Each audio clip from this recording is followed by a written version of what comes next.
नमस्कार, बिहार की बात में आपका स्वागत है। मैं हूं पंकज कुमार। इस खास पेशकश में हम चर्चा करने जा रहे हैं ऐसी पार्टी के बारे में जो फिलहाल बिहार की सियासत में खूब चर्चा में। यकीन मानिए, पहली बार वो खूब चर्चा में तब आई जब वो गांधी मैदान में लोगों का हुजूम इकट्ठा की, और किसी ने नहीं सोचा था कि ये पार्टी लाखों की भीड़ इकट्ठा कर लेगी गांधी मैदान में। आप सोच रहे होंगे मैं किसकी बात कर रहा हूं। यकीन मानिए, मैं बात कर रहा हूं इंडियन इनकलाब पार्टी का, जिसे लोग पान पार्टी बुलाते हैं। अब पान पार्टी, जो कि कहा जाता है कि इसका आधार वोट बैंक तांती और ततवा का है, और ये एक ऐसी जाति है जो जाति की पॉलिटिक्स में उभरती हुई नई जातियों का समूह है, जो अपने हक के लिए अब आवाज उठाना बुलंद कर चुकी है। उसका कहना है कि पिछले कुछ समय से, पिछले कुछ सालों से ना तो हमारा कोई एमएलए हुआ, ना मेरा कोई एमपी हुआ, और इसलिए हमारी हकमारी लगातार बिहार में होती रही है। और दरअसल इसी बात को लेकर के तमाम ऐसे लोग इकट्ठा होने लगे हैं, और वो भी एक बैनर के तले जिसका नाम है इंडियन इनकलाब पार्टी, और जिसको लोग नाम लेकर पुकारते हैं पान पार्टी। अब आप सोचिए कि पान पार्टी की महत्ता क्या है कि मैं उसके बारे में चर्चा कर रहा हूं। आप ये सोच रहे होंगे कि टीवी 9 के प्लेटफॉर्म पर इतनी ज्यादा चर्चा क्यों हो रही है। वैसे मैं कुछ दिनों पहले उनका इंटरव्यू भी किया था, जो इस पार्टी के मुखिया हैं। तो आपको बता दें, मैं चर्चा इसलिए कर रहा हूं क्योंकि एनडीए में भी कई बड़े नेता पान पार्टी के नेता आईपी गुप्ता से मिल चुके हैं, और मेरे पास पुख्ता जानकारी है कि आईपी गुप्ता से जेडीयू के कई बड़े नेता मिल चुके हैं, और एक एक करके मिलते रहे हैं, उनसे कुछ बातें भी होती रही हैं। लेकिन मैं उन बातों का जिक्र अभी इसलिए नहीं करूंगा क्योंकि वो कहना ठीक नहीं होगा। पर जो बात मैं बताने जा रहा हूं कि अब पान पार्टी की महत्ता क्यों बढ़ती हुई दिखाई पड़ रही है, तो दरअसल आपको बता दें, पान पार्टी अब आरजेडी के बेहद करीब जा चुकी है। आरजेडी ने पान पार्टी से लिस्ट मांगा है कि आप कौन कौन सी जगह पर चुनाव लड़ना चाहते हैं, और दरअसल आरजेडी के कई नेता पान पार्टी के संपर्क में, और आज या कल यह तय हो जाएगा कि पान पार्टी कितनी सीटों पर चुनाव लड़ेगी। अब आप सोच रहे होंगे कि क्या आरजेडी ये बात कर रही है, तो मैं आपको बता दूं कि उस रैली के बाद दिल्ली से कांग्रेस के बड़े नेता भी आईपी गुप्ता से बात कर रहे हैं। और दरअसल आईपी गुप्ता की पृष्ठभूमि आप देखेंगे तो वो पुराने कांग्रेसी हैं। मतलब क्या, मान लिया जाए कि आईपी गुप्ता तांती ततवा की पार्टी क्या महागठबंधन का हिस्सा बनने जा रही है। यह इसलिए भी दिलचस्प होता दिखाई पड़ रहा है क्योंकि कुछ दिन पहले इनकी मुलाकात असुद्दीन ओवैसी से भी हुई थी। तो क्या आईपी गुप्ता अब एनडीए में नहीं जाएंगे? क्या आईपी गुप्ता अब असुद्दीन ओवैसी के साथ गठबंधन में नहीं जाएंगे? क्या आईपी गुप्ता महागठबंधन का हिस्सा बनेंगे? क्या आईपी गुप्ता को तेजस्वी यादव ने न्योता भेज दिया है?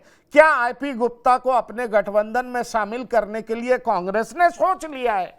इन तमाम बातों की चर्चा हम करेंगे, और हम आपको बताएंगे कि दरअसल पान पार्टी क्या करने जा रही है और पान पार्टी का अगला कदम क्या होगा। इस पर हम चर्चा शुरू करेंगे। लेकिन पान पार्टी ने मेरे स्टूडियो में मेरे साथ बैठ करके क्या कहा था, पहले वो सुनाते हैं, उसके बाद शुरू करेंगे चर्चा। महागठबंधन से कोई ऑफर है आपके पास? देखिए, गांधी मैदान की भीड़, जो राजनीति करने वाली पार्टियां हैं, वो छोटे छोटे भीड़ पे भी ध्यान रखती है। हमने तो 12 बड़ी बड़ी रैलियां करते हुए 13वां रैली गांधी मैदान में इतिहास रच दिया, तो निश्चित तौर पे कंसिडरेशन में है हर जगह। लालू जी से बात हुई आपकी? नहीं, मैं लालू जी से बात नहीं तो फिर महागठबंधन में और है कौन? तेजस्वी यादव से बात हुई? देखिए, मैं किसी से बात नहीं करता। वो लोग आते हैं बात करने के लिए तो मैं बात करता। मैं किसी को कॉल नहीं किया आज तक कि मुझसे बात करो, मुझे शामिल कर लो। भाई, मुख्यमंत्री आपको बनना है, मुख्यमंत्री इनको बनना है, मुझे मुख्यमंत्री बनना है। मेरा सर्टेन एक रोल है, मैं उसको प्ले करूंगा, और ये मैं जानता हूं कि मेरे रोल के बिना आप अधूरे हैं। That is final. मैं ही एक आदमी हूं जो लालू जी कभी कहते थे कि जिन निकलेगा। आज कहीं लिख लीजिए कि ये दोनों में से कोई भी आईपी गुप्ता और पान तांती ततवा के बिना सीएम नहीं बन पाएंगे। लिख लीजिए। मतलब आप इतना दावा कर रहे हैं कि आपके बगैर कोई सीएम नहीं बन पाएगा? बिल्कुल। हट पर कोई रूप ले उसमें 4 प्लेयर का होना बहुत ज़रूरी है। आईपी गुप्ता, AIMIM, PK और बसपा। अगर मैं आपको बता दूं इस दावे के साथ, अगर ये 4 आदमी आ गए एक साथ तो बिहार की तस्वीर बदल जाएगी। बिहार की तस्वीर बदल जाएगी। और ये कौन कह रहे हैं? आईपी गुप्ता। किस तरीके से आईपी गुप्ता बिहार की तस्वीर बदलने जा रहे हैं, ये एक बड़ा सवाल है। आईपी गुप्ता कह रहे हैं कि मेरे पास लोग आते हैं, मुझसे बात करते हैं, पर मेरी जानकारी में आईपी गुप्ता आरजेडी से मिलने जा रहे हैं, लिस्ट सौंप रहे हैं, आरजेडी से नजदीकी बढ़ रही है। जो आईपी गुप्ता ये फॉर्मूला दे रहे थे कि ओवैसी, जनसुराज, बसपा और आईपी गुप्ता यानी कि पान पार्टी इकट्ठा हो गई तो बिहार का पूरा पॉलिटिक्स बदल जाएगा। पर दरअसल अब गुप्ता जी तो जा रहे हैं महागठबंधन में। क्यों जा रहे हैं गुप्ता जी महागठबंधन में?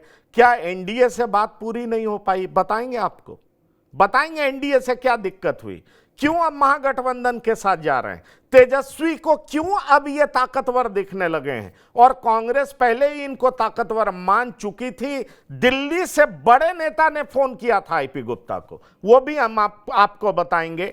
लेकिन चलिए हमारे साथ जो मेहमान जुड़ रहे हैं उनसे आपका परिचय करा दें। हमारे साथ जुड़ चुके हैं मृत्युंजय शर्मा जी। मृत्युंजय शर्मा जी का परिचय मैं पहले आपको सिर्फ राजनीतिक विश्लेषक के तौर पर देता रहा हूं, लेकिन ये जान लीजिए कि ये बड़े ऑथर भी हैं। और जहां तक मुझे पता है, मैंने इनकी किताब भी पढ़ी है, उसका नाम है ब्रोकन प्रॉमिसेस। तो मृत्युंजय शर्मा जी बेहतरीन राइटर हैं और अक्सर हमारे प्रोग्राम में जुड़ते हैं, इसलिए धन्यवाद मृत्युंजय शर्मा जी। साथ ही हमारे साथ डॉक्टर संजय कुमार हैं, राजनीतिक विश्लेषक हैं। डॉक्टर संजय कुमार बिहार और देश की राजनीति पर पैनी नजर रखते हैं, वो भी हमारे साथ जुड़ चुके हैं। आपका बहुत स्वागत है। और साथ ही संतोष कुमार जी हैं, वरिष्ठ पत्रकार हैं। बिहार में कौन किससे मिल रहा है, कौन किससे दूर भाग रहा है, इस पर इनकी पैनी नजर बनी रहती है और करंट पॉलिटिकल सिनेरियो क्या है उससे आपको अवगत कराएंगे। तो बहुत बहुत शुक्रिया, धन्यवाद संतोष कुमार जी टीवी 9 पर आने के लिए। और साथ ही हमारे साथ श्याम किशोर चौबे जी हैं, अपने एनालिसिस और जोरदार मुस्कान के साथ अपनी बातों को रखते हैं। तो श्याम किशोर चौबे जी के पास लंबा अनुभव है, बिहार और झारखंड की राजनीति को बखूबी बयां करते हैं। श्याम किशोर चौबे जी, आपका भी हमारे साथ जुड़ने के लिए बहुत बहुत धन्यवाद। तो मैं सवाल सबसे पहले करना चाहूंगा, संतोष कुमार जी के पास जाना चाहूंगा, क्योंकि ये करेंटली बताएंगे चल क्या रहा है और मेरे पास भी जानकारी है जो आपके सामने रखना चाहूंगा। संतोष कुमार जी, पान पार्टी की चर्चा होने लगी गांधी मैदान में उनके द्वारा बुलाए गए लाखों लोगों की भीड़ के बाद, क्योंकि प्रशांत किशोर से लोगों को ज्यादा उम्मीदें थी, मीडिया हाइप बहुत था, पर प्रशांत किशोर का जितना बड़ा कद है, स्टेचर है, उस हिसाब से भीड़ नहीं पहुंची, ऐसा कहा जाता है। पर यह पान पार्टी सरप्राइजिंग पार्टी निकली। आईपी गुप्ता अचानक जो है ना, जैसे लालू जी का जिन निकलता था मत पेटी से, उसी तरीके से ये जो पार्टियां हैं उनमें से एक जिन निकल गया और आईपी गुप्ता हीरो बन करके निकले। अब कहा यह जा रहा है कि आईपी गुप्ता, और मेरे साथ उन्होंने इंटरव्यू में कहा था कि मैं एनडीए प्रीफर करूंगा, पर अभी मेरे पास जानकारी आ रही है उनकी जल्दी मुलाकात तेजस्वी यादव से होने जा रही है, शायद आज ही हो जाएगी। और उन्होंने सूची भी सौंप दी है कि कितना उम्मीदवार उनको चाहिए, और तेजस्वी और कांग्रेस दोनों उनको गंभीरता से ले रही है। क्या कहना चाहेंगे आप? देखिए, गांधी मैदान के रैली में भीड़ जुटाने की बात है और प्रशांत किशोर और पान पार्टी की बात है, तो प्रशांत किशोर जी पैसे के बल पर भीड़ लाने की बात करते हैं। गाड़ी घोड़ा बस, मतलब मैनेजमेंट के माध्यम से वो भीड़ जुटाना चाहते थे, जिसमें वो फ्लॉप। और पान पार्टी के जो लोग आए थे वो स्वतः स्फूर्त आए थे। उन्हें लगा कि उनके समाज की कोई बात कर रहा है, राजनीति में उनके समाज की हिस्सेदारी बढ़ रही है, तो इसलिए लोग स्वतः स्फूर्त आए थे वहां पे, अपने पैसे लगा करके। लोग गांव गांव से लोग आए थे, महिलाएं आई थी, बच्चे आए थे, सब लोग पूरे परिवार के साथ आए थे। इससे आईपी गुप्ता का कद बहुत ज्यादा बढ़ गया। और उसी समय आरजेडी के लोगों ने भी आईपी गुप्ता से बात की थी, कांग्रेस पार्टी के लोगों ने भी बात की, लगभग सभी दलों ने प्रयास किया आईपी गुप्ता से बात करने का कि वो उनके साथ जुड़े। और आईपी गुप्ता ने पान समाज को आरक्षण की बात कही थी और ज्यादा से ज्यादा सीट देने की बात कही थी कि ज्यादा से ज्यादा जहां सम्मान मिलेगा पान पार्टी को उसके साथ जाएंगे। और उनका ये भी कहना था कि भाई जिसके साथ पान पार्टी जाएगी वो सरकार मुख्यमंत्री उसी का बनेगा। तो काफी हद तक इसमें देखा जाए तो एक नया वोट बैंक उभर कर सामने आया है। पहले तो चिराग पासवान का एक वोट बैंक माना जाता था, नीतीश कुमार का, भाजपा का, लालू का, सबका अलग अलग वोट बैंक माना जाता था। लेकिन अब पान पार्टी का एक नया वोट बैंक माना जाता आया है उभर करके। और तेजस्वी यादव अगर पान पार्टी को जोड़ रहा है तो मुझे लगता है कि कहीं ना कहीं आरजेडी को और इंडिया गठबंधन को निश्चित तौर पर इसका फायदा होगा। क्योंकि आप पिछले 20 वर्षों में देखा जाए तो आरजेडी से लोग दूर हुए, मतलब कोई भी नया वोट बैंक जुड़ा नहीं था, लोग बिछड़ते चले गए। लालू यादव के बाद 95 के बाद नीतीश कुमार पहले अलग हुए, शरद यादव अलग हुए, रामविलास पासवान अलग हुए। तो धीरे धीरे समाज जो भी उनका गठबंधन था उससे लोग दूर होते चले गए थे और वो एमवाई की पार्टी बनकर रह गई थी, मुस्लिम और यादवों का वोट बैंक लेकर के चलते थे। अब हाल के दिनों में उनके साथ धीरे धीरे अब देखा जाए तो दारूबंदी और ताड़ी को लेकर के पासी समाज का थोड़ा झुकाव हुआ है। मायावती के कमजोर होने से रविदास समाज का झुकाव थोड़ा बढ़ा है। तो इसी प्रकार अब पान पार्टी जुड़ेगी तो पान पार्टी समाज का एक झुकाव जुड़ेगा। लोकसभा चुनाव में कुशवाहा समाज को उन्होंने जोड़ने का काम किया। तो मुझे लगता है कि तेजस्वी यादव और लालू यादव फिर से अपने पुराने वोटर को, ये देखा जाए तो जो भी वोटर है लालू यादव के ही वोटर थे 90 के बाद से। 90 के बाद से पिछड़ा समाज, दलित समाज लालू के ही वोटर माने जाते थे।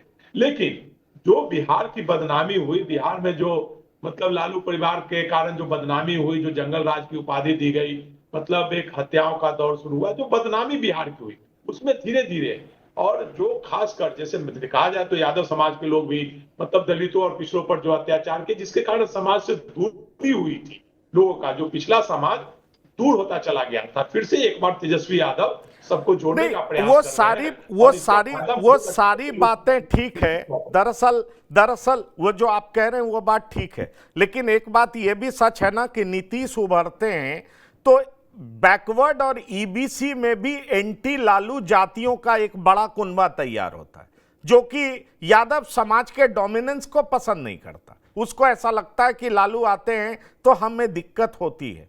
पर सवाल यह है कि पान पार्टी अब आरजेडी से बात क्यों कर रही है? पान पार्टी का कॉन्फिडेंस आरजेडी में क्यों जग रहा है? क्या एनडीए का पान पार्टी में इंटरेस्ट नहीं है? अगर इंटरेस्ट नहीं होता तो जेडीयू के कई बड़े नेता आईपी गुप्ता से बात नहीं करते। मैं आपको बता सकता हूं कई बड़े नेता बात कर चुके हैं। और दरअसल नीतीश कुमार के बाद जितने बड़े नेता जो फैसले लेते हैं वो आईपी गुप्ता से बात कर चुके हैं। दिल्ली में भी मुलाकात हो चुकी है, आप ये बात जान लीजिए। लेकिन उसके बाद आईपी गुप्ता अचानक तेजस्वी यादव के करीब जाते दिखाई पड़ रहे हैं, जबकि आपको बता दें कांग्रेस पहले ही आईपी गुप्ता से बात कर चुकी है। लेकिन अब तेजस्वी यादव बात कर रहे हैं तो मृत्युंजय शर्मा जी, क्या जो लालू प्रसाद यादव रणनीतिक तौर पर छोटी छोटी जातियों को इकट्ठा करने का प्रयास कर रहे हैं और उनको लग रहा है कि ऐसा किया जाएगा तो ये काफी प्रोडक्टिव होगा, चुनाव में एनडीए की हार का पटकथा लिखा जा सकता है, इसलिए पान पार्टी अब अचानक उनको महत्वपूर्ण दिखाई पड़ रही है। कैसे देख रहे हैं आप इसको? पंकज जी, एक आपने बात सही करी और मेरे जो पिछले पैनलिस्ट बता रहे थे कि अगर आप आरजेडी का पूरा इवोल्यूशन देखेंगे 90 के बाद से, तो ब्रॉडली आरजेडी एमवाई को छोड़कर और कोई ऐसी बड़ी जाति आप नहीं बता सकते हैं जिसमें वो एक प्रकार से सर्वमान्य पार्टी हो या लालू प्रसाद उसके सर्वमान्य नेता हो। बाकी जो भी जातियां बचती है एमवाई को छोड़कर, उसमें थोड़ा बहुत वो वोट सेंध मार पाते हैं, लेकिन ऐसा आधिपत्य टाइप किसी में उनको नहीं है। और इस चीज का जो एहसास है वो उनको हो चुका है पिछले कम से कम 2-3 चुनाव के रिजल्ट से। तो उनको अब ये समझ में आता है कि बिहार में जो पूरा का पूरा चुनाव है वो एक प्रकार से अरिथमेटिक है, वो मैथ्स है रादर देन कुछ और उस मैथ्स में जातियों को जितना ज्यादा आप जोड़ पाएंगे आप उतना आगे चल पाएंगे। मैं इनफैक्ट कल परसों एक इंटरव्यू देख रहा था पप्पू यादव का, और उन्होंने एक लाइन उसमें कही कि बिहार में आप किसी भी चीज पर वोट ले ले लेकिन कभी डेवलपमेंट पर वोट नहीं ले सकते। भले मैं पूरी तरह सहमत नहीं हूं इस बात से, लेकिन हाँ एक बात जो बहुत अंडरलाइन हमेशा से रही है बिहार के इलेक्शंस में, वो ये कि जाति पर वोट पड़ती है, और अगर जाति का कोई सर्वमान्य नेता है तो उसके कहने या न कहने से बहुत ज्यादा वोट इधर उधर होता है।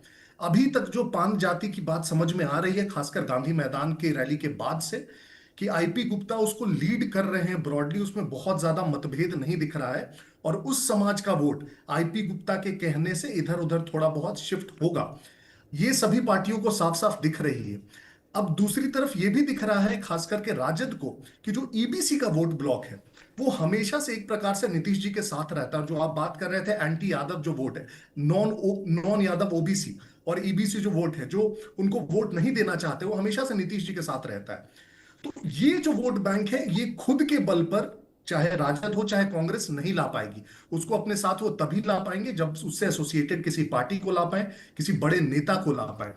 देखिए, बाकी सारे जो उनके खुद के ऐसे वोटर ब्लॉक्स हैं जिनका वोट वो ला सकते हैं, उसमें किसी प्रकार की संधि नहीं कर रहे हैं। सो फॉर एग्जांपल, अगर यादव का कोई भी और नेता है तो उसको साथ लाने के पक्ष में वो नहीं रहते हैं, क्योंकि कहते हैं कि उस पर मेरा एकाधिकार ऐसे ही है, मुझे पप्पू यादव नहीं चाहिए, कोई भी बड़ा यादव नेता नहीं चाहिए। मुस्लिम वोट पर वो कहते हैं मेरा एक अधिकार है, इसलिए मुझे एआईएमआईएम नहीं चाहिए, कोई भी और दूसरा ऐसा पार्टी नहीं चाहिए जो कह रहा है कि मैं मुस्लिम वोट आपको लाके दूंगा। लेकिन ये जो छोटी जातियां और खास करके ईबीसी की जातियां हैं, उसमें उनको पता है कि इन पर इसका किसी प्रकार का एकाधिकार नहीं है, और अगर पान ताती का जो वोट है उनको लाना है तो इसके किसी बड़े नेता को लाना पड़ेगा। मुझे लगता है दोनों पक्ष, सिर्फ राजद कांग्रेस ही नहीं, मुझे लगता है एनडीए भी उनको अपने साथ लाने का प्रयास करेगा। क्योंकि थोड़ा अगर मैं बोलूं, नेचुरल इंक्लिनेशन अगर रहेगा आईपी गुप्ता को और इस समाज का, तो वो ईबीसी वोट ब्लॉक के साथ रहेगा, जो नीतीश जी के साथ ऑलरेडी चलता आ रहा है। तो मेरे ख्याल से वहां वोट ट्रांसफर इनका ज्यादा आसान रहेगा, और जो एक प्रकार से कन्वर्जन होगी सीट की, चाहे जितनी भी सीट पे लड़े, चलिए, उसमें जीतना मेरे ख्याल से ज्यादा आसान आईपी गुप्ता के लिए होगा। चलिए, आपकी बात मैं मान भी लेता हूं। मैं आ रहा हूं श्याम किशोर जी आपके पास भी, लेकिन डॉक्टर संजय ये बताइए, पान पार्टी की मांग तो है कि मुझे आप शेड्यूल कास्ट में शामिल करिए, मुझे वो दर्जा दीजिए, क्योंकि पहले पान पार्टी मेरे ख्याल से उनकी बिरादी ताती और ततवा उसी जाति में शामिल थी, उसको उस कैटेगरी में लिया जा रहा था, बाद में इनको अन्य कारणों से हटा दिया गया। अब यह बताइए, सरकार डबल इंजन की सरकार है, कम से कम मोदी जी 2029 तक तो रहने जा रहे हैं, बीजेपी या एनडीए की सरकार तो रहेगी, इस बात में किसी को शक नहीं है। भाई, वाइस प्रेसिडेंट चले गए इसका मतलब थोड़ी है मोदी जी चले जाएंगे, मोदी जी तो बने रहेंगे, अभी भी सर्वाधिक लोकप्रिय नेता है। अब ऐसे में सवाल उठता है कि डबल इंजन सरकार की मदद की दरकार है पान पार्टी के नेता को, तो ये आरजेडी के चौखट पे क्यों जा रहे हैं? क्या एनडीए में कोई इनको भाव नहीं दे रहा है? मेरी जानकारी में जेडीयू से जो रिस्पांस मिला है उससे आईपी गुप्ता खासे नाराज है, और दरअसल बीजेपी से उस तरह का उनको रिस्पांस नहीं मिल रहा है। तो क्या आपको लगता है कि एनडीए अपने में मदमस्त है कि मेरा जातीय समीकरण इतना पुख्ता है, हम तो जीतेंगे? क्या आपको ऐसा लग रहा है? क्योंकि मेरे साथ इंटरव्यू में आईपी गुप्ता कह चुके हैं कि मेरी पहली पसंद एनडीए है, क्योंकि मेरे समाज को शेड्यूल कास्ट कैटेगरी में डाला जाए, और यह तभी संभव है जब डबल इंजन की सरकार होगी। चूंकि केंद्र में बीजेपी की सरकार है, एनडीए की सरकार है, उनको ऐसा लग रहा था कि अगर हम इस पर सवार हो गए, इसमें शामिल हो गए, तो हमारा काम आसान हो जाएगा, हमारी जाति के लोगों के लिए आरक्षण संभव हो जाएगा। पर अब वो तेजस्वी यादव के चौखट पर खड़े हैं। क्या आपको लग रहा है कि बीजेपी ने भी भाव नहीं दिया, या एनडीए अपने सत्ता के नशे में मदमस्त है और उसको लग रहा है कि उसका जातीय समीकरण इतना पुख्ता है कि महागठबंधन उसको हरा ही नहीं सकती? क्या यह वजह आपको दिखाई पड़ता है? देखिए, गठबंधन जो भी हो, वो एनडीए गठबंधन हो या इंडिया गठबंधन हो, कोई गठबंधन चुनाव के मुहाने पर आकर के किसी को भाव न दे, ऐसा संभव नहीं। भाव सारी पार्टियां दे, लेकिन फिर व्यक्ति अपनी कीमत कितना तय करता है, उसके आधार पर भी चीजें तय होती हैं। ये पहली बार आईपी गुप्ता ने गांधी मैदान में निश्चित रूप से एक अच्छी सभा की, और जिसको लेकर के संभावनाएं देखी जाने लगी। और वो जो भीड़ थी, वो भीड़ इसलिए लाई गई थी कि जो ताती ततवा समाज को जो शेड्यूल कास्ट से बाहर निकाला गया था, और निकाल करके कहा गया कि नहीं, अब आप इस कैटेगरी में आएंगे, इसको लेकर के इन्होंने बड़ा ही इमोशनल तरीके से अपने लोगों को एड्रेस किया कि क्या आप अपने अधिकारों से वंचित रहना चाहते हैं या आपको अधिकार चाहिए, और अगर अधिकार चाहिए तो जितनी अधिक संख्या में गांधी मैदान में जुट करके अपनी ताकत दिखाई। स्वाभाविक है कि ये मुद्दे जो हैं वो लोगों को कनेक्ट करते हैं, ऐसा नहीं है कि जो जातीय सम्मान, उनके रिजर्वेशन का मामला, ये इतने सेंटिमेंटल इश्यूज हैं, तुरंत कनेक्ट करता है लोगों। तो आईपी गुप्ता जी आए हैं, पहली बार 8 अप्रैल को इनकी गांधी मैदान में रैली हुई थी संभवतः। उसके बाद उस भीड़ को देख करके संभावनाएं तलाश की जाए। जहां तक है, इनकी पृष्ठभूमि तो कांग्रेस की रही है, लगातार ये कांग्रेस में रहे हैं, तो ऐसे तो बट नेचुरल अगर कहा जाए तो इंडियन अलायंस के साथ है, इंडिया गठबंधन के साथ।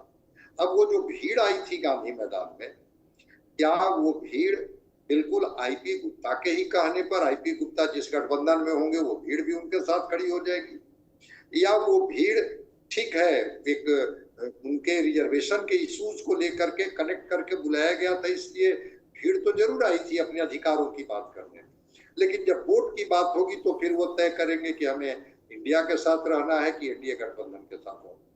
और आईपी गुप्ता ने उस रैली के माध्यम से अपनी उपस्थिति दर्ज करा करके अब मोल तोल इन्होंने करना शुरू कर दिया है। बिल्कुल आप सही कह रहे हैं कि जेडीयू के लोगों ने भी इनसे बात की है, और इंडिया गठबंधन के लोग तो चूंकि संपर्क में, कांग्रेस ने भी कोशिश की कि आईपी गुप्ता फिर से हमारे साथ आ जाए। आईपी गुप्ता आप चाहते हैं कि हमारा सीटों का गणित कहाँ ठीक बैठता है, कहाँ पर हमें अधिक से अधिक सीटें मिलती।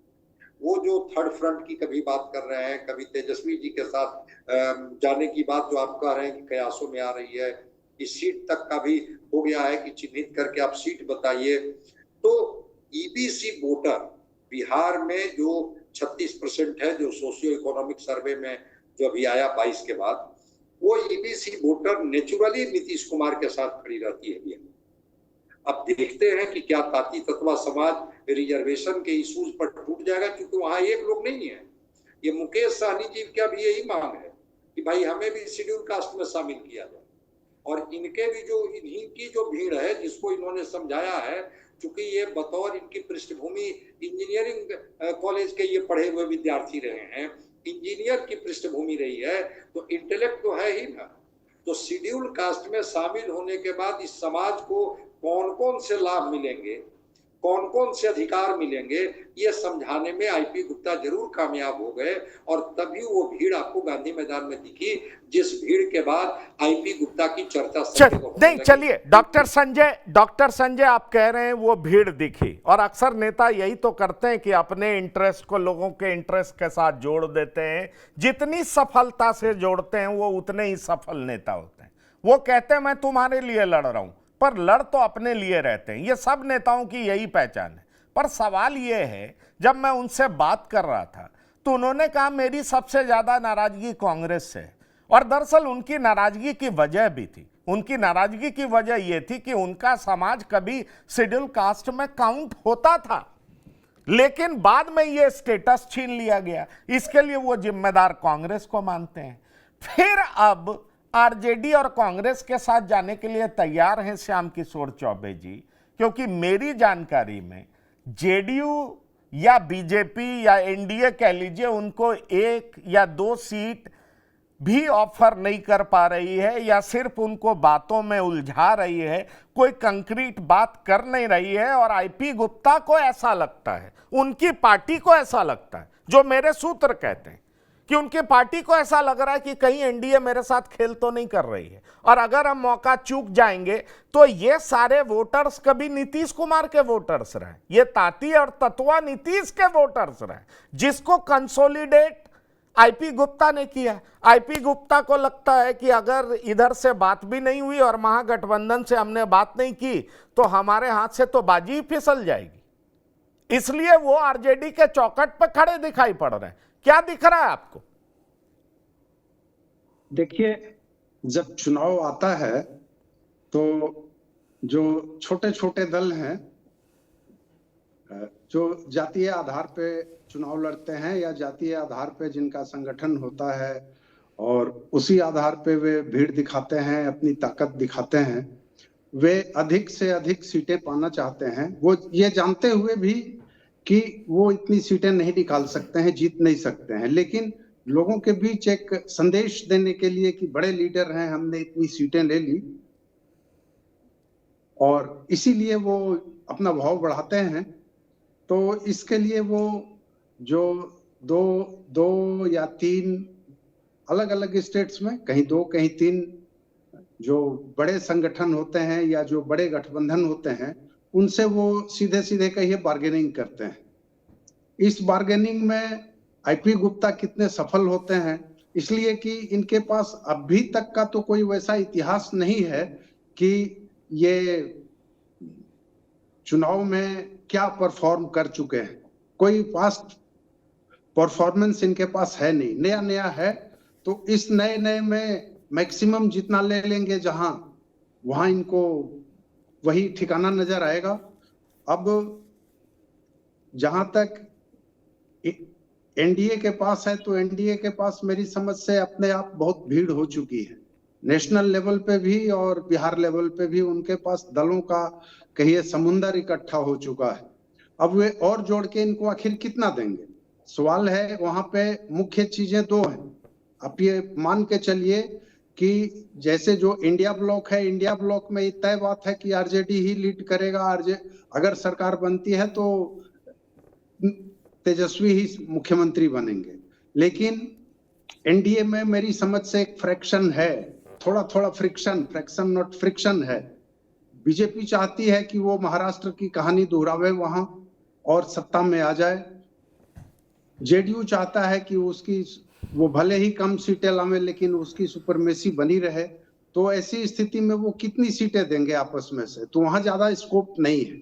दूसरी बात कि एक जो आपने कहा, इसके थोड़ी देर पहले आपने एक बात कही, तो मैं मन ही मन सोच रहा था कि आपने ये बात आखिर कही कैसे कि नरेंद्र मोदी 29 तक प्रधानमंत्री बने रहेंगे। अभी हाल में मोहन भागवत जी ने एक संकेत भी दिया, तो और मोदी जी के आने के बाद ही ये लागू हुआ बीजेपी में अघोषित, मतलब कोई चलिए, मुझे लगता है चौबे जी अगर इस बात पे हम लोग आगे बढ़ेंगे तो डिबेट कहीं और खिसक जाएगा। आपका पॉइंट वैलिड है, लेकिन मुझे ऐसा इसलिए दिखाई पड़ता है कि मोहन भागवत जी भले 75 का एज वो की बात करें, लेकिन अभी भी मोदी जी का विकल्प फिलहाल दिखाई नहीं पड़ रहा पार्टी में। और मुझे नहीं लगता, नहीं मैं वही कह रहा हूं, मैं वहीं आ रहा हूं। हाँ, मैं वहीं आ रहा हूं कि इस सिलसिले में जब धनखड़ जी ने इस्तीफा किया, परसों इस्तीफा किया या कराया गया, अब तो ये विवाद में चला गया है, तो उसके तुरंत बाद एक नाम उछला कि अगला उपराष्ट्रपति कौन। उसमें एक नाम आया नीतीश कुमार का भी, कि नीतीश कुमार भी उपराष्ट्रपति हो सकते हैं। ऐसा कब आता है? जब ऐसा नहीं है कि नीतीश कुमार जी का भाव बढ़ गया इसलिए उपराष्ट्रपति के लिए नाम आ रहा है, उनका भाव घट गया इसलिए उपराष्ट्रपति के लिए नाम आ रहा है। मुझे देखिए, मैं एक बात आपको बता दूं, पॉलिटिक्स में जितना समझता हूं और जितना दिन से मैं देख पा रहा हूं, नीतीश कुमार जी उपराष्ट्रपति बनने नहीं जा रहे हैं। कम से कम चुनाव तक तो उपराष्ट्रपति बनने नहीं जा रहे हैं। और जिस तरह की बातें उनको लेकर के कही जाती है, अगर वो आंशिक रूप से भी सच है, तो बीजेपी वाइस प्रेसिडेंट बना के उनको एक्सपोज क्यों करेगी? वाइस प्रेसिडेंट को फंक्शन करना होता है, राज्यसभा गवर्न करना होता है, उसके निर्देश से माननीय सदस्य बोलने उठते हैं, बैठते हैं, एक बड़ी भूमिका होती है। और अगर वहां पर नीतीश कुमार को बिठा दिया जाएगा, जिनको प्रशांत किशोर रोज अचेत बता रहे हैं, तेजस्वी यादव बता रहे हैं, अगर आंशिक रूप से भी वो अचेत हैं, तो भाई सदन में इसको कैसे छिपाया जा सकता है? क्यों संतोष कुमार जी, आप इस बात से सहमत हैं या नहीं? उनको वाइस प्रेसिडेंट की कुर्सी तो नहीं मिलेगी। और दूसरी बड़ी बात, अगर वाइस प्रेसिडेंट की कुर्सी दे दी गई तो बिहार चुनाव में क्या आपको नहीं लगता वो 10-13% वोट के कारण, जिसकी वजह से उनके नेतृत्व को अभी भी स्वीकारा जा रहा है, और तेजस्वी यादव खूब गुस्सा करके भी कहते हैं कि मुझे उन पे दया आती है, ये जो आजकल राजनीतिक जुबान तेजस्वी जी खूब बोलते हैं, उसका वजह क्या है? उसका वजह वही 10 से 13% वोट है ना, जो नीतीश कुमार पे डायरेक्ट अटैक नहीं करने को मजबूर करती है।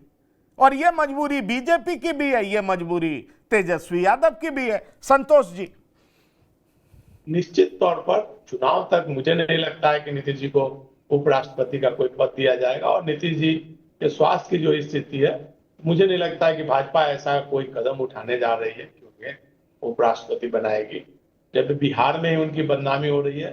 तो भाजपा की तो मजबूरी है कि बिहार में सत्ता में कायम रहना, इसलिए मजबूरी में नीतीश जी को लेके चल रही है।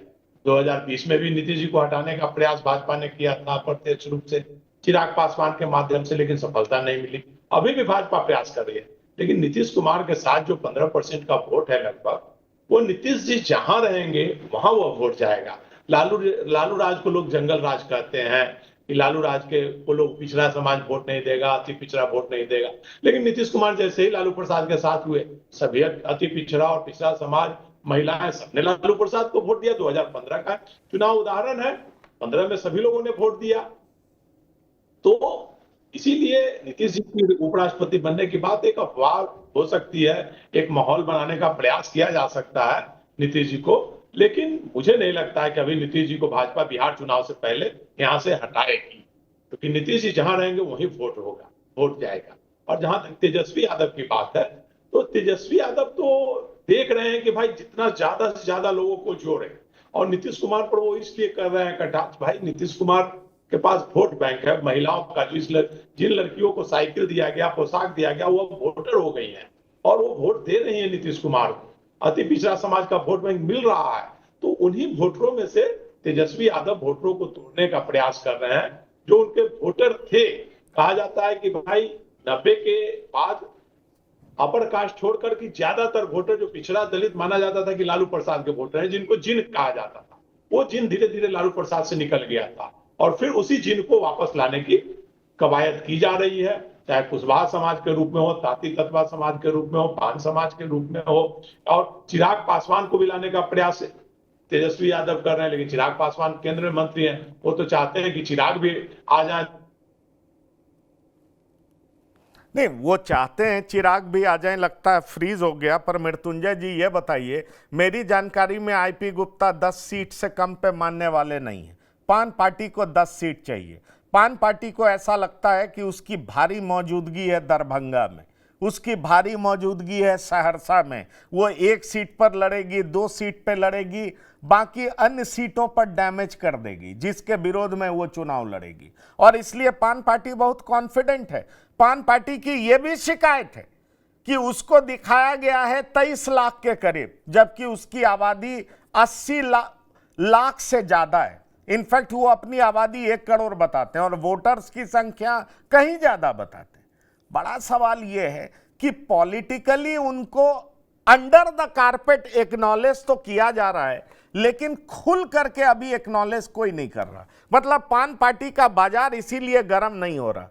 पर जिस अंदाज में मेरे साथ इंटरव्यू में आईपी गुप्ता कह रहे थे कि मेरे बगैर तो किसी की सरकार बनेगी नहीं साहब, और मुझे मुख्यमंत्री बनना नहीं है, इसलिए मैं किसी के पास जाता नहीं हूं, लोगों का फोन आता है। सवाल यह है कि तेजस्वी से मिलने जा रहे हैं, कांग्रेस का फोन आ चुका है और वो कहते हैं 10 सीट से कम पे लड़ेंगे नहीं, तो क्या आपको लगता है कि महागठबंधन उनको 10 सीट दे देगी? हो सकता है उसमें से 4-5 कांग्रेस दे दे, 5 आरजेडी दे दे।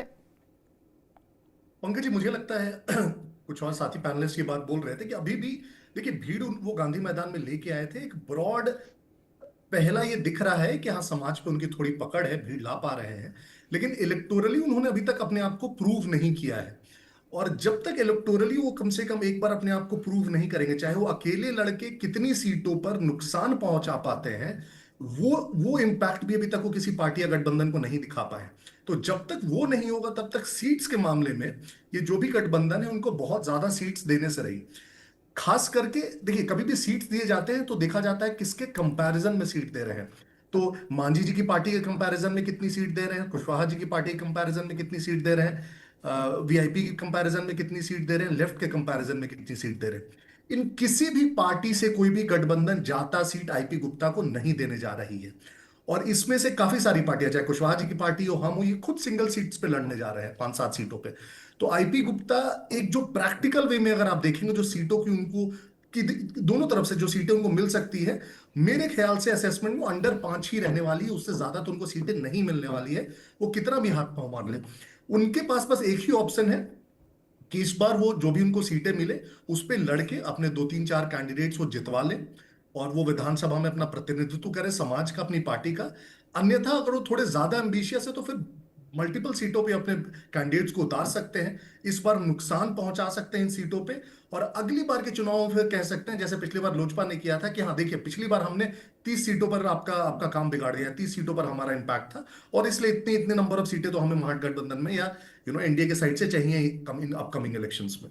तो अभी आईपी गुप्ता के पास ये डिलेमा होगा, लेकिन मेरा असेसमेंट जो कहता है पंकज जी कि 5 सीटें तो कहीं से भी पार नहीं करने जा रही है, चाहे दोनों साइड के गठबंधन में ये चलिए चले जाए। चलिए, पर मैं आपको इससे आगे की जानकारी दे दूं। पान पार्टी कहती है 10 सीट नहीं मिली तो वो महागठबंधन के साथ भी नहीं जाएगी। और आपको याद होगा डॉक्टर संजय ओवैसी की पार्टी के लोग, अख्तरुल ईमान और उनके लोग पान पार्टी के नेता के पास जा चुके हैं। तो एक तीसरा गठबंधन का भी प्रयास बिहार में चल रहा है। आपको लगता है पान पार्टी को 10 सीटें नहीं मिलेगी तो ओवैसी के साथ भी मिलकर के चुनाव लड़ सकते हैं, तीसरा ऑल्टरनेटिव खड़ा कर सकते हैं? क्योंकि हमारे साथ तो कह रहे थे कि अगर 10 नहीं मिला तो मैं किसी के साथ नहीं जाऊंगा, अकेले लड़ लूंगा, मंजूर है, अपनी ताकत लोगों को दिखा दूंगा कि मेरे पास कितनी ताकत है। अभी नहीं तो अगले चुनाव में लोग हमें एक्नॉलेज करेंगे और हमारा हक तभी देंगे। भीख में कुछ नहीं मिलता, जब तक हम लड़ेंगे नहीं तब तक हमें हक मिलेगा नहीं। देखिए, लोकतंत्र में लड़ने की इजाजत तो हर व्यक्ति को है, कोई पार्टी बना के लड़े, कोई अकेले लड़े। लोकतंत्र में लड़ने से कौन किसको रोक सकता है। लेकिन विधानसभा की सीटें बिहार में कितनी है? 243। कांग्रेस को कितनी सीटें देगी भाई आरजेडी? लेफ्ट की पार्टी जिसका स्ट्राइक रेट बहुत अच्छा रहा है, न केवल विधानसभा में बल्कि लोकसभा में भी, लेफ्ट की पार्टियां कितना पर इस बार मान जाएगी? मुकेश सहनी वो तो क्या क्या बोल रहे हैं, डिप्टी सीएम और 60 सीट और क्या क्या कर रहे हैं, उनके हिस्से में कितनी सीटें होंगी? पारस जी की पार्टी को बिल्कुल एकोमोडेट कर लिया गया है और बताया गया है, निश्चित रूप से कुछ सीटों पर बात हुई होगी, तभी वो पशुपति कुमार पारस इस गठबंधन में आए हैं।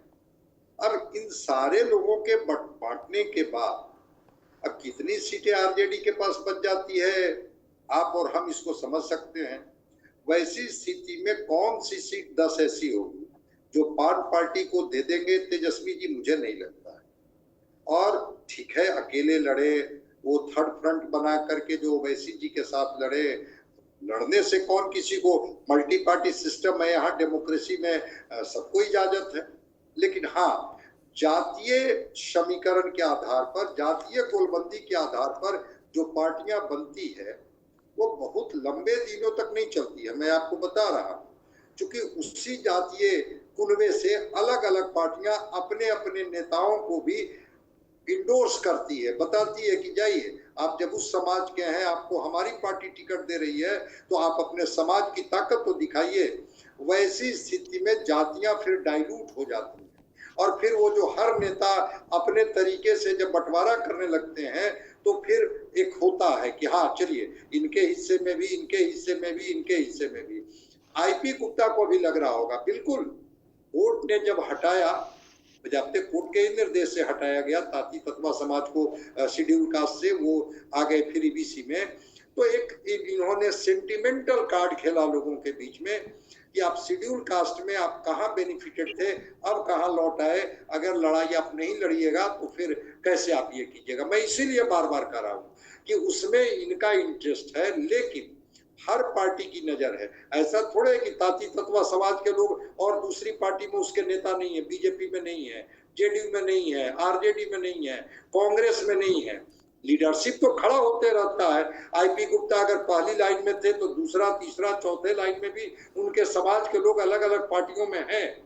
वैसी स्थिति में मुझे नहीं लगता है। चलिए, आपको नहीं लगता? फिर एक और जानकारी मैं साझा करना चाहूंगा और श्याम किशोर चौबे जी बताएंगे। आपको बता दें, आईपी गुप्ता कुछ दिनों पहले हमारे साथ जब इंटरव्यू में बैठे थे तो वो कह रहे थे बसपा, जनसुराज, ओवैसी की पार्टी एमआईएम और उनकी पार्टी मिलकर के एक नया विकल्प बिहार के लोगों को दे सकती है। जनसुराज पार्टी रिसेंटली, उसके एक नेता आईपी गुप्ता से मिलने पहुंचते हैं और बातचीत करते हैं और वो बातचीत सफल होती दिखाई नहीं पड़ रही है, लेकिन बातचीत करने जाते हैं। ओवैसी के लोग आईपी गुप्ता से बातचीत करने जाते हैं। अब सिर्फ बसपा शामिल नहीं हुई है। तो श्याम किशोर चौबे जी, क्या आपको लगता है पान पार्टी एक थर्ड अल्टरनेटिव की बात तो करती है, लेकिन क्या आपको यह दिखाई पड़ रहा है कि थर्ड अल्टरनेटिव वाकई शामिल है, या पान पार्टी को अगर एनडीए में जगह नहीं मिली तो आरजेडी जो देगा उसको मान करके पान पार्टी आरजेडी में शामिल हो जाएगी? यह संभावना आपको दिखाई पड़ रहा है? एक शेर है, पूरी लाइन तो पूरा शेर मुझको याद नहीं है। उसकी एक लाइन है कि तू नहीं तो कोई और नहीं कोई और सही। जब अपना कोई बहुत निश्चित एकदम पुख्ता बेस नहीं हो, अभी तो ये पहली बार इलेक्टोरल सिस्टम में आ रहे हैं, तो मैं नहीं कहूंगा कि इनके पास बहुत पुख्ता बेस है। जो भी बेस है तो उसमें आदमी को थोड़ा मतिभ्रम या डायलेमा हो ही जाता है कि भाई लोग भीड़ जुट गई तो हमको वोट मिलेगा। ऐसा बड़े बड़े दलों के साथ हुआ है, बड़े बड़े नाम के साथ हुआ है। आईपी गुप्ता उतने बड़े भी नाम नहीं है कि भीड़ बहुत जुटती है लेकिन वोट नहीं मिलता है। मैं नाम लेना नहीं चाह रहा था, लेकिन अब मैं एक उदाहरण दे के कह रहा हूं कि झारखंड में अभी जो भाजपा के प्रदेश अध्यक्ष हैं बाबूलाल मरांडी जी, वो 2020 के पहले तक उनकी अपनी पार्टी थी और 14 वर्षों तक उन्होंने अपनी पार्टी चलाई और बहुत भीड़ जुटती थी और बहुत प्रसिद्ध नाम था। शुरू में भाजपा में ही थे, बिहार झारखंड के पहले मुख्यमंत्री थे और लोग मतलब गांव-गांव में उनके समर्थक थे। लेकिन वोट लाते समय क्या होता था, जब वो अकेले लड़ते थे तो मतलब लास्ट टाइम में 2019 में उनके पास 3 सीटें आई। तब जबकि वो लड़े थे सभी शायद 81 सीटों पे या 80 ऐसे कुछ सीटों पे वो लड़े थे। तो बड़े बड़े लीडर्स को भी जब डायलेमा हो जाता है, तो अभी तो गुप्ता जी एक तरह से नए नए खिलाड़ी हैं, इनको होगा। और जो भी लोग, जो भी गठबंधन या जो बड़े दल अभी अकेले चुनाव लड़ने के मूड में हैं, तो वो एक बार इनसे संपर्क तो करेंगे जातीय आधार पर कि भाई इनके पास कुछ जातिगत वोट है। लेकिन तभी ये सब सक्सेसफुल होगा जब वे अपनी वास्तविक, मैं शब्द कह रहा हूं, शायद राजनीति में ये शब्द कहा नहीं जाना चाहिए, लेकिन मैं कह रहा हूं कि जब वो अपना वजन और अपनी कीमत पहचाने। चलिए, मैं मैं आपकी बात मान भी लेता हूं, पर मैं एक लाइन का आंसर सभी पैनलिस्ट से चाहूंगा। संतोष जी, आपको लगता है कि महागठबंधन में उनको 10 सीटें कम से कम मिल जाएंगी? लेकिन 10 नहीं, 5 सीटें तक, 4 से 5 सीट उन्हें मिलने की संभावना है। 10 सीट बहुत ज्यादा हो जाएगा। मतलब जो जनाधार है उसके आधार पर हाँ, ये भी आरजेडी कर सकती है, जिस प्रकार भाजपा ने मुकेश सहनी के साथ किया था, अपना कैंडिडेट दे करके, और उन्हें 10 सीट दे सकती है। क्योंकि आरजेडी के पास सीट कहाँ है? मुकेश सहनी का अलग दावा है, पारस जी को देना है, कांग्रेस को देना है, सभी पार्टियों को देना है, तो कम्युनिस्ट को देना है, माले को देना है। मेरी जानकारी में पारस जी को आरजेडी डंप करने जा रही है और हो सकता है चंद्रशेखर रावण को एन वक्त में अपने साथ रख ले, आईपी गुप्ता साथ आ जाएं। जो मेरी जानकारी है, मैं आपको ये बता सकता हूं, पारस जी को ऐसे साथ रखते रहेगी, ऑफ एंड ऑन चलता रहेगा और अंत में टाई फिश कर दिया जाएगा, जो मुझे जानकारी है। तो संजय जी, एक लाइन का जवाब, आपको लगता है 10 सीटें महागठबंधन दे देगी या फिर 4-5 सीटें एनडीए भी देने को तैयार हो जाएगी? क्योंकि आज से कल तक में दोनों की मुलाकात हो रही है, ये मेरे पास पुख्ता जानकारी है, और तेजस्वी यादव सिग्नल भेज चुके हैं, मुलाकात होने जा रही है। वो निश्चित रूप से 4-5 सीटें इन्हें मिल जाएगी, इसमें कोई दो मत नहीं है। क्योंकि इन्होंने कहा है कि हम कई समाज को, जिस तरह से मुकेश सहनी कई समाज को क्लब करके बताते हैं कि हमारा 8% वोट हो जाता है, उसी तरह से आईपी गुप्ता भी वो समीकरण समझा रहे हैं कि कई जातियों को हम क्लब कर लेंगे और तब हमारा वोट का परसेंटेज देखिए, गठबंधन में होंगे, इतना दिला देंगे। चलिए, तो 4-5 सीटें मिलने की संभावना से इनकार तो नहीं किया। मृत्युंजय जी, वीआईपी पार्टी भी उनको फोन कर चुकी है, आइए हमारे साथ ही चुनाव लड़िए। मैं हर लाइन में एक नया चीज सामने रख रहा हूं। आईपी गुप्ता महागठबंधन के लिए इतना डिमांडिंग हो चुके हैं, एनडीए भी बात कर चुकी है, पान पार्टी का इतना महत्व बढ़ गया है और इसलिए हम लोग 1 घंटे के शो में डिस्कस कर रहे हैं। ये पान पार्टी है क्या? क्या मतलब पान ही खिलाएगी या कत्था और चूना की तरह जीभ से चिपक जाएगी? क्या होने वाला है? मुझे लगता है पंकज जी, जैसे बाकी पैनलिस्ट भी बोल रहे हैं, मेरा भी वही मत है कि अंडर 5 सीटें ही उनको देगी महागठबंधन। और एनडीए तो और थोड़ा ज्यादा रिलक्टेंट रहेगी इतनी सीट देने में, क्योंकि ये जो समाज है ये ऑलरेडी इनका एक प्रकार से वोट बैंक रह चुका है नीतीश जी का। तो उनको लगेगा कि बहुत ज्यादा एडिशन नहीं होने वाला है, महागठबंधन में थोड़ा ज्यादा एडिशन हो सकता है, इसलिए वो ज्यादा मेरे ख्याल से एक्सेप्टेबल रहे आईपी गुप्ता को लेकर, और 4-5 सीटों तक दे सकती है। क्या श्याम किशोर चौबे जी आप सहमत हैं या और भी कुछ ज्यादा सीटें देख रहे हैं?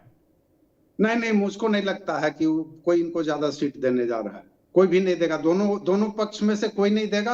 हाँ, एक जो इन्होंने कहा और आपने भी कहा कि जनसुराज के साथ अगर वार्ता होती है, उसके साथ अटैच होते हैं या ओवैसी के साथ अटैच होते हैं, तो 10 क्या 15 सीटें मिल जाएंगी। नहीं, पर जन स्वराज के साथ बातचीत हुई है, पर वहां पे बातचीत सफल होती दिखी नहीं है। बातचीत तो जेडीयू के साथ भी हुई है। और आपको बता दें, मैं बहुत चीज कोट नहीं कर सकता क्योंकि ऑफ द रिकॉर्ड अगर जेडीयू के नेताओं से भी बात होती है तो वो कोट करना ठीक नहीं होगा। पर आपको बता दें, जेडीयू के बड़े नेताओं से बात हुई और दिल्ली में भी बात हुई।